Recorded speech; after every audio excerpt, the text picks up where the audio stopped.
Terceira e última parte aí da nossa aula do diagrama de esforços solicitantes em relação à técnica de equações de equilíbrio.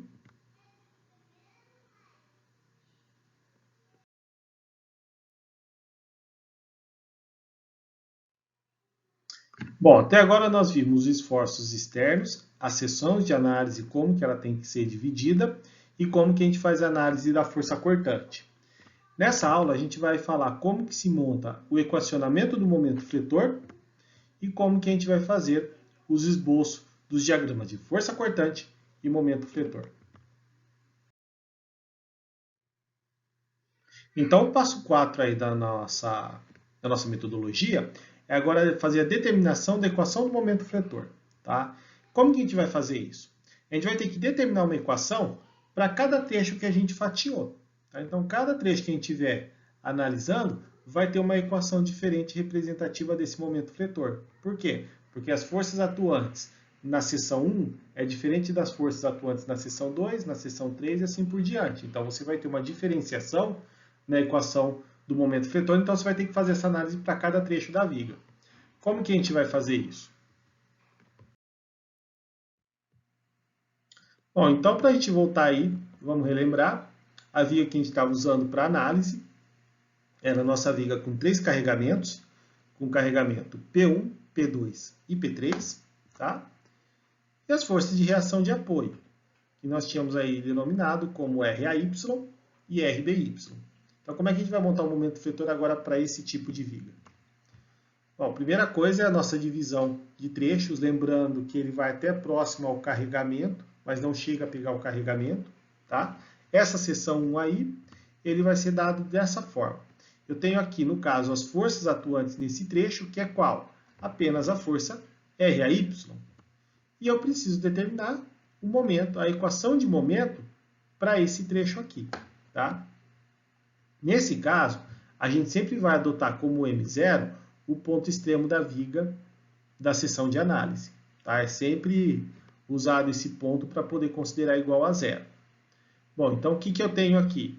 Então eu tenho que meu RAY ele tem sentido horário, de acordo com o sistema de convenção de sinais, adotando a direção para a direita, né? O momento no sentido horário se torna negativo, então está aqui o sinal de menos. Vai ser RAY. E lembrem-se, toda vez que tiver que montar essa distância, vocês vão montar de que forma? Vocês vão colocar o x, que isso daqui nós vamos variar na hora de fazer a análise, menos o ponto aonde ele está iniciando. Nesse caso aqui eu chamei para facilitar de x a y, que é a força, é o ponto onde está atuando a força RAY. É assim que eu sempre acabo chamando esses pontos para poder montar meu equacionamento. Tá? Enquanto fica um pouco confuso, uma hora que a gente usar isso nos dados práticos de aula, vocês vão ver que faz sentido o que a gente adota. Tá? Inclusive, isso daí já é a base das funções singulares, que a gente vai ver lá na frente, na terceira metodologia. É assim que a gente vai montar. Isso é só a base por enquanto.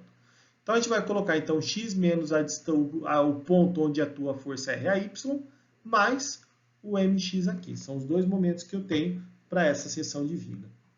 E quais são os pontos que eu estou analisando nesse caso? Aqui eu tenho que o x inicial é igual a zero, porque está começando aonde a viga se inicia. Tá?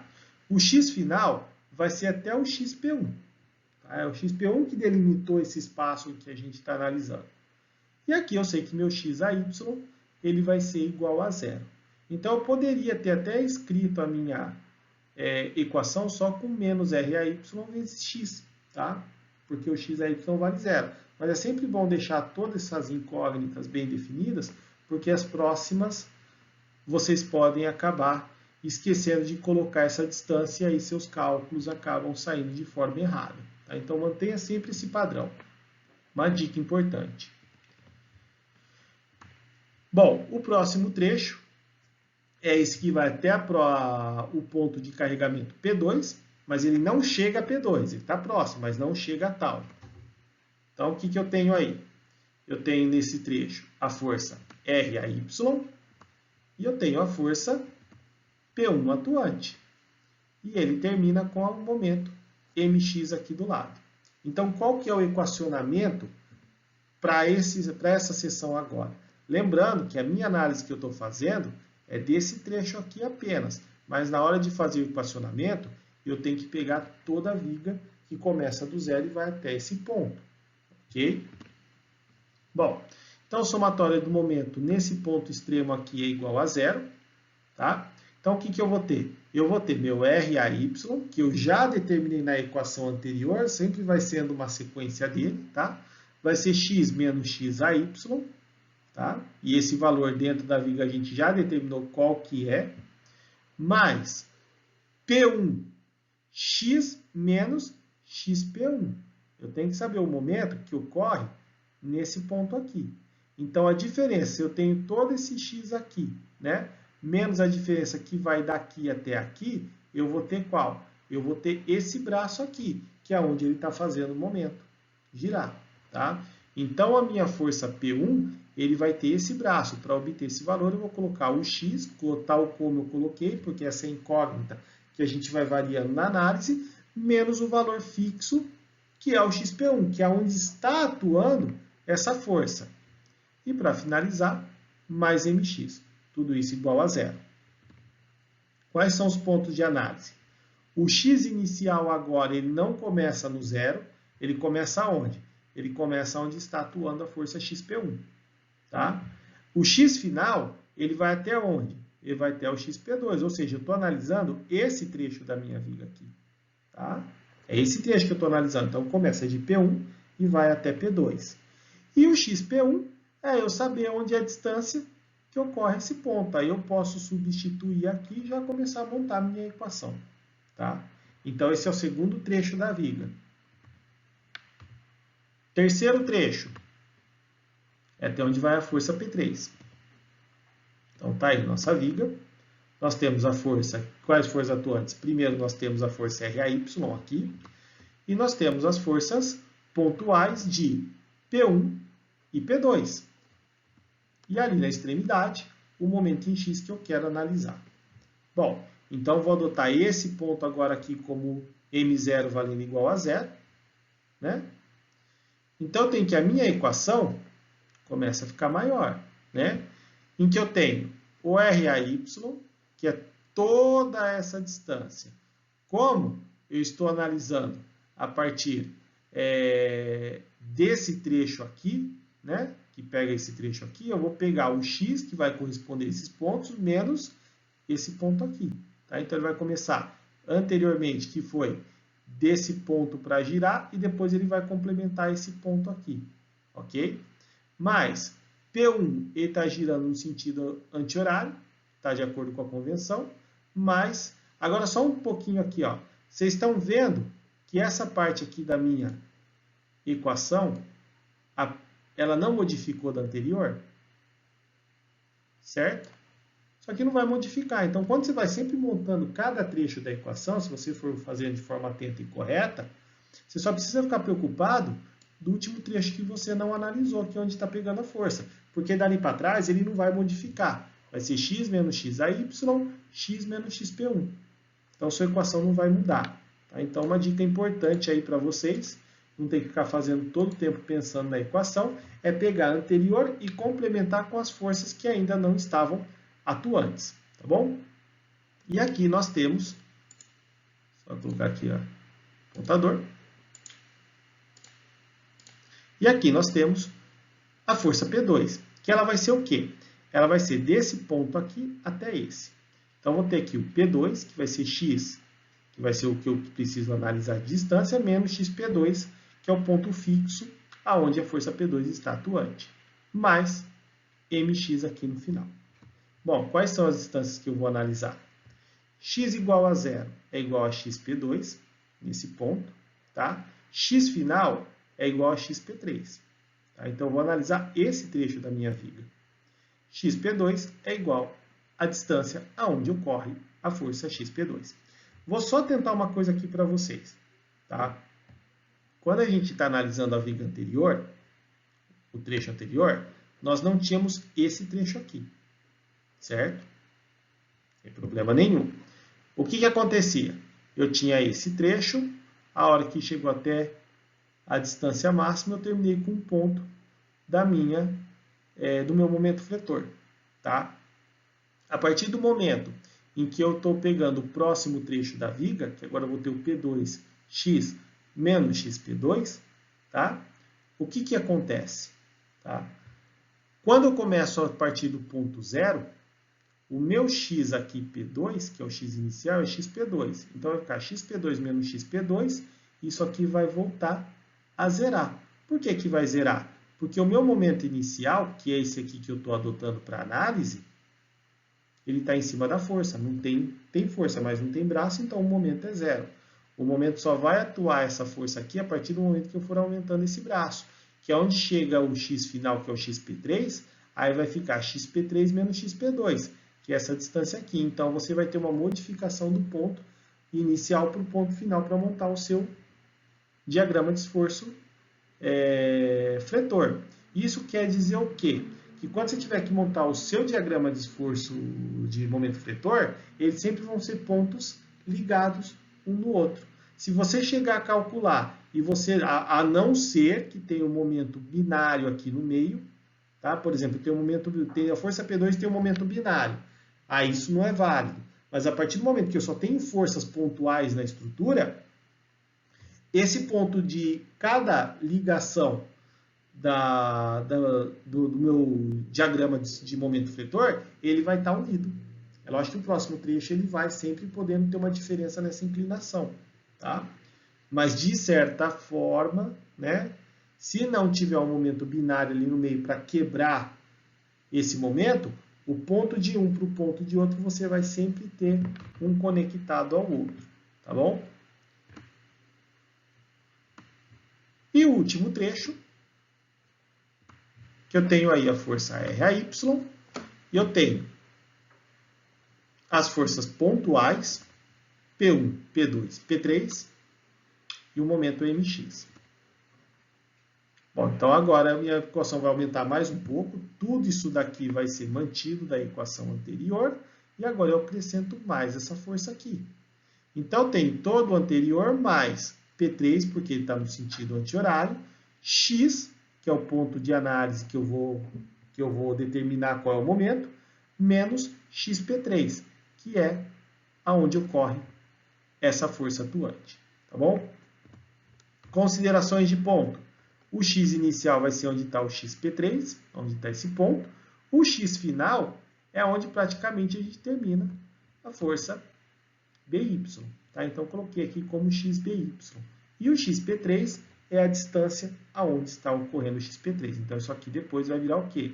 Um valor fixo. Como eu não determinei nenhum valor na nossa estrutura, quando você estiver fazendo o exercício, vocês só precisam agora lá substituir qual que é a distância onde ocorre aquele carregamento e montar a sua equação.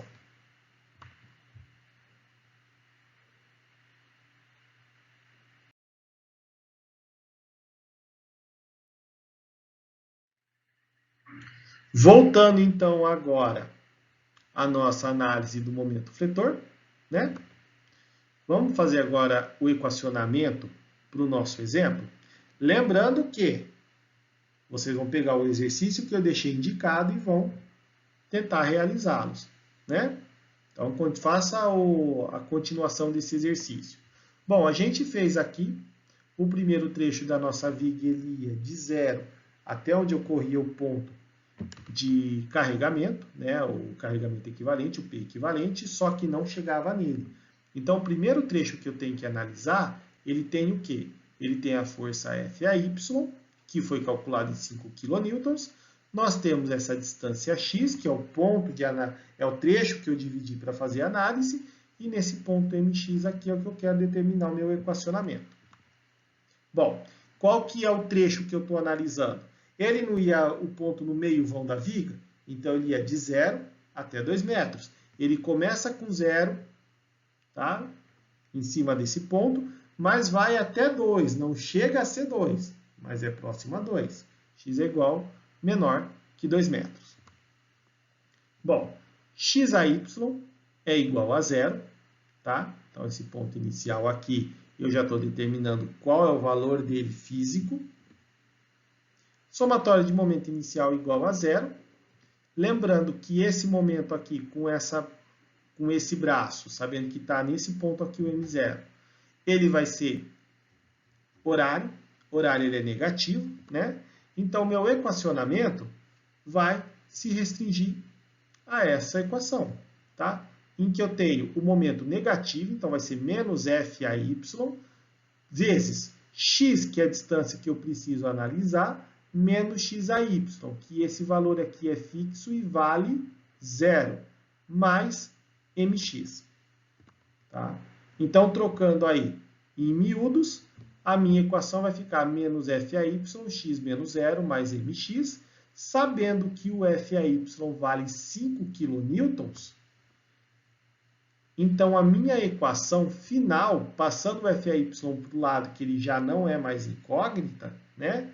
A minha equação de MX é igual a 5 vezes x. E agora eu vou fazer o quê?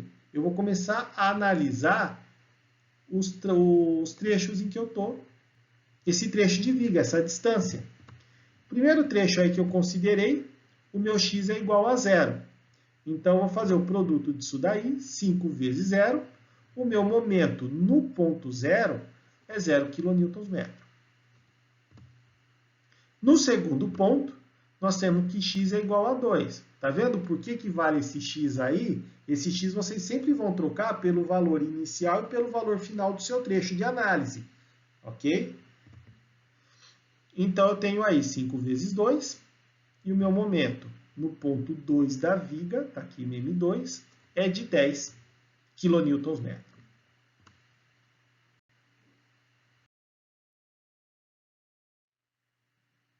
Pegando agora o segundo trecho da viga, o que eu vou analisar agora? Eu vou analisar esse trecho, que vai da força equivalente até próximo à reação de apoio, que é a próxima força atuante, tá? E ali fica o valor, o trecho a ser analisado. Bom, quais são as forças que eu tenho? FAY de 5 kN, não posso esquecer de todas as forças atuantes, apesar do trecho não ser total. A minha força P, que vale 10 kN, e o meu MX, que é da onde vai partir o equacionamento. Bom, nesse caso, meu trecho agora, ele varia de que ponto a que ponto? Ele vai de 2, aonde está atuando a minha força P, e vai até próximo ao final, que é onde está a força BY, né?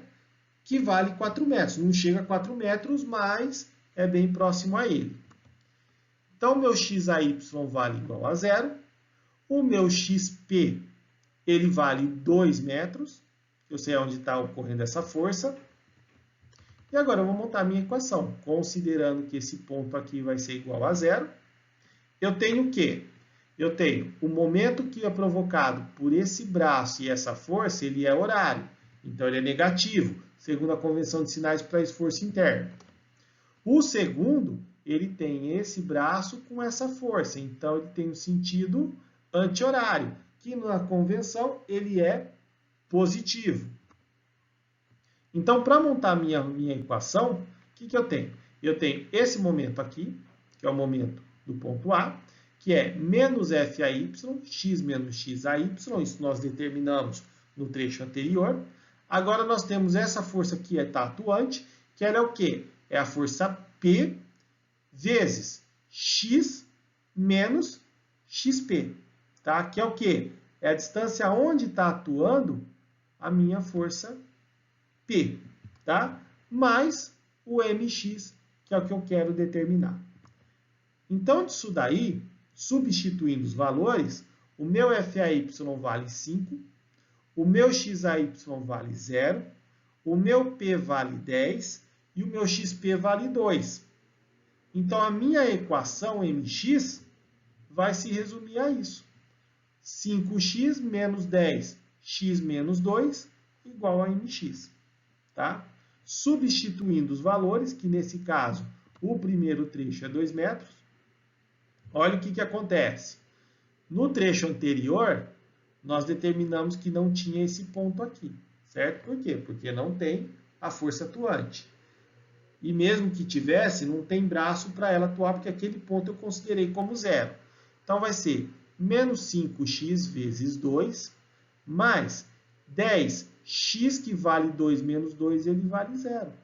Ou seja, esse trecho aqui é anulado. Então, é como se no primeiro trecho eu tivesse toda a minha equação, só que os termos que não têm a força aplicada, ele não vai aparecendo. Ele vai aparecendo aos poucos em cada ponto da nossa equação. Aí você pode falar, professor, poderia montar uma equação já genérica para todos? Pode. Só toma cuidado para você não considerar o momento das forças que não estão atuantes naquele trecho. Tá? Isso também é uma base para a gente trabalhar com função singular, que depois lá na frente a função singular ela trabalha justamente com isso, em você acionar ou desacionar determinados índices da equação, tá bom? Então aqui vai ficar mx, o que vai acontecer? Que o momento no ponto 2, desculpa, aqui não é 0, é 2, tá? Momento no ponto 2 vale 10 kN/m. Tá? Ou seja, o mesmo ponto anterior que tinha 10 kN, ele continuou com 10 kN, porque tem que partir junto daquele ponto e da sequência. Quando o meu x é igual a 4, então eu tenho aí que meu M4, ele vale, no caso aqui, ó, vai ficar o quê? 4, 5, menos 5 vezes 4 vai dar menos 20.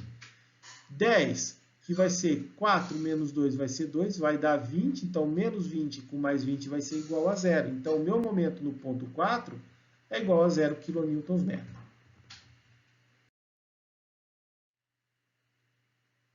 Agora, fazendo o último passo, é a gente determinar o esboço do nosso momento fletor, né?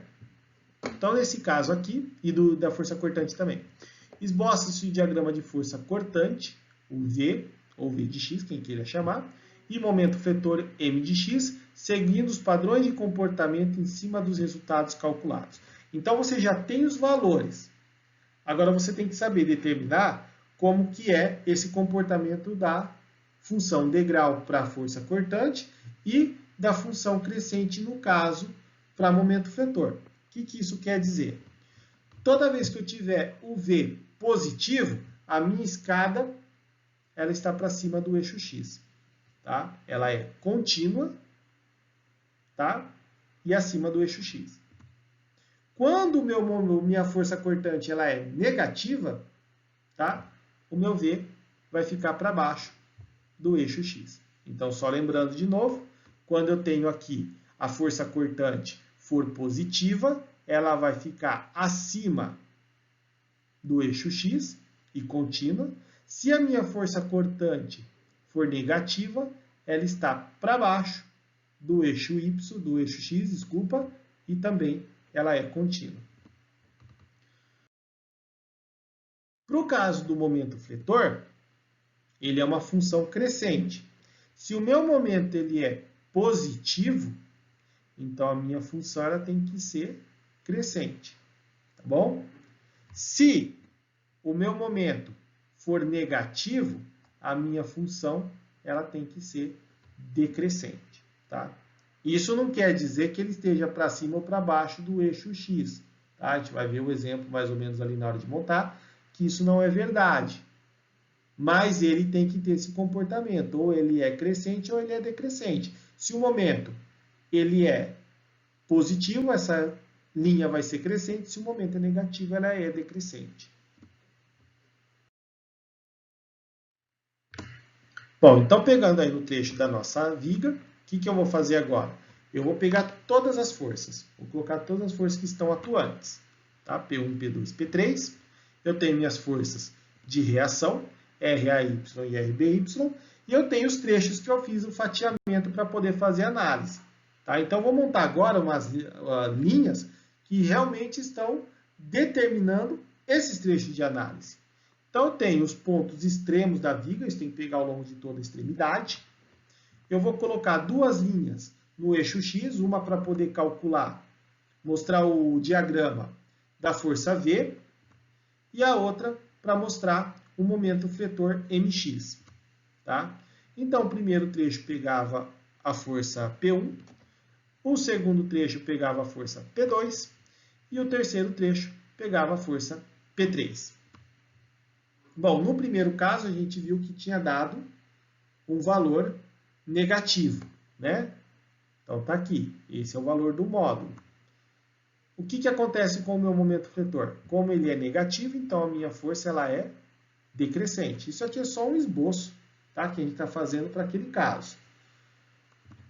No segundo caso aqui, como eu tenho a força P2, vamos dizer que a minha força tenha dado um pouco menor, mas ainda ela continua como fator negativo. Como que isso daqui vai influir no meu gráfico de momento fletor? Ele vai continuar decrescente, só que percebam que o meu ângulo de decrescimento não é tão forte quanto no primeiro caso. Tá? Se eu tivesse uma situação que eu tivesse uma força aqui maior do que essa, então esse ângulo dessa linha aqui seria maior do que essa.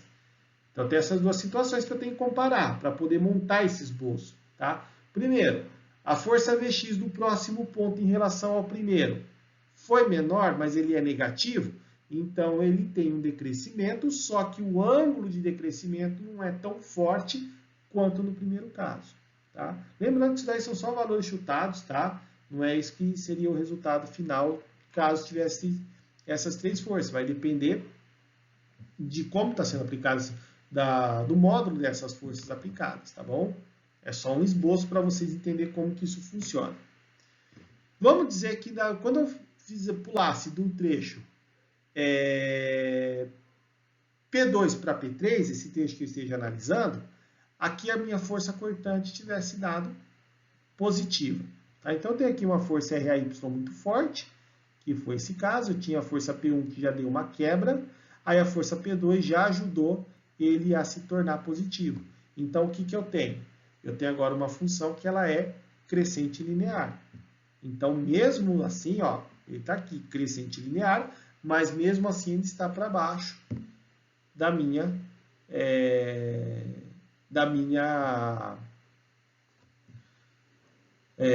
do meu eixo X, tá? Mas ele já começou a se tornar crescente. E o terceiro trecho, ele continuou positivo, ou seja, esse trecho aqui ele é um crescimento, ele é uma linha crescente no caso, só que o ângulo de inclinação é maior do que esse.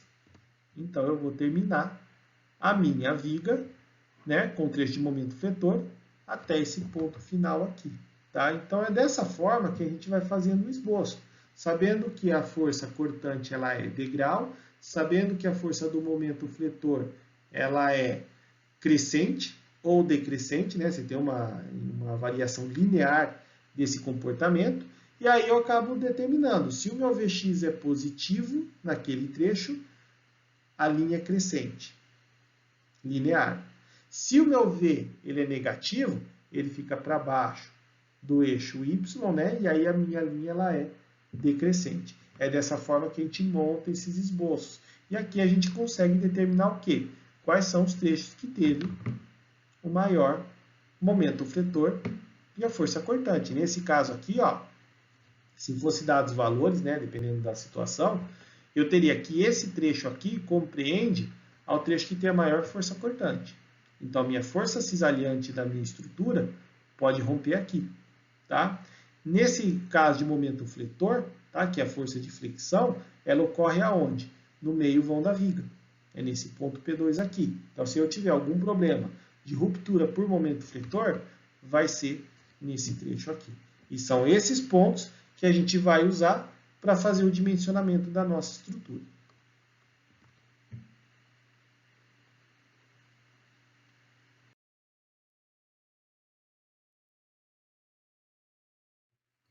Voltando aí agora para o nosso exemplo, né? Então, o que eu tenho? Eu tenho esse esboço geral aí. Aí vocês vão pegar agora o exemplo de vocês, que foi passado, e vão completar ele. Então, o que eu tenho? Eu tenho os dois pontos extremos, que é a força Y e BY, né? Que é a nossa viga. Eu vou ter o trecho aqui da força P aplicada, que são os três pontos que eu dividi a minha viga. Nesse caso aqui, o meu V de X, que que é dado em kN, ele vai ser o quê? No primeiro trecho, ele deu 5 kN, né? E no segundo trecho, ele tinha dado menos 5 kN. Agora eu vou fazer o quê? O diagrama do momento fletor. No caso aqui, meu mx vai ser a unidade de kN. O que eu calculei? Eu calculei que um começava de 0 e ia até 10. Então, 0 e 10. Percebam que eu não preciso nem analisar. Os próprios dados já vão dando essa indicação se a linha é crescente, decrescente e assim por diante. Tá? Então, unindo esses dois pontos, eu tenho que a minha viga tem esse momento fletor, esse comportamento. Ele é crescente até esse ponto. E no trecho agora de 2 a 4, ele começava valendo de 10 e ia até 0. Né? Então agora, como eu sei que é uma reta, dois pontos que vão unir formando uma reta, tá? Eu tenho aí o gráfico do meu momento fletor. Tá? Então nesse caso aqui, eu tenho tanto esses trechos da viga que vai estar sofrendo a mesma intensidade na força cortante, mas o ponto crucial dele de rompimento vai ser no meio vão, onde eu tenho o momento fletor máximo.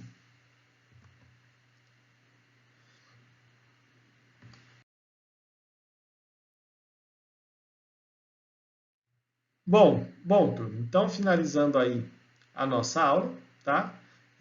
Onde vocês podem estudar os conceitos de equações de equilíbrio, tá? Mecânica dos materiais, do Beer e Johnston, ele tem no capítulo 5.1 e 5.2 falando sobre isso. Nós temos também, caso tenha o livro Mecânica Vetorial para Engenheiros, que é o livro de estática, desculpa, esse aqui é o de Mecânica dos Materiais, esse aqui é o de estática, está no 7.3 a 7.5.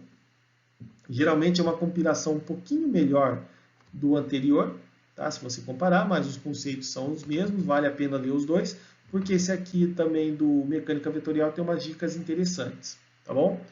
Quem quiser ver também exercícios de como pode ser feito, eu sugiro pegar o livro do William Nash, da coleção Shaw, tá? E o capítulo 6.1 do Hibbeler também ensina como fazer o diagrama de momento fletor e força cortante para equações de equilíbrio do que a gente aprendeu hoje. Bom, então finalizo a aula de hoje, tá? Agradeço a atenção de vocês, ok?